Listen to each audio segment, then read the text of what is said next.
அனு தன் வேலைகளை தானாகச் செய்ய கற்றுக்கொள்கிறாள். ஒரு அழகான காலை வேளையில அவளோட அம்மா மெதுவாக அவளை எழுப்பி, சீக்கிரமா எந்திரி, ஸ்கூலுக்கு போக டைம் ஆச்சுனாங்க. அனு தன் கண்களை தேய்த்துக் கொண்டு அம்மா தன் உடைகளை எடுத்து வர காத்திருந்தாள். ஆனால் இன்று அம்மா புன்னகைத்து, ஏன் நீயே உன் உடையை தேர்ந்தெடுக்கக் கூடாது என்று கேட்டார். அனு தன் அலமாரியைப் பார்த்து தனக்கு பிடித்த மஞ்சள் நிற உடையை தேர்ந்தெடுத்தாள்.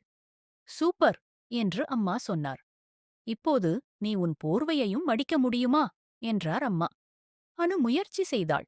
அது கொஞ்சம் சுருக்கங்களாக இருந்தாலும் அம்மா கைதட்டி, நீ அழகாக மடித்துள்ளாய் என்றார். சிறிது சிறிதாக அனு தானாகவே பல் துலக்கினாள், தலை சீவினாள் மற்றும் தன் பையில் தானாகவே அனைத்தையும் எடுத்து வைக்கப் பழகினாள்.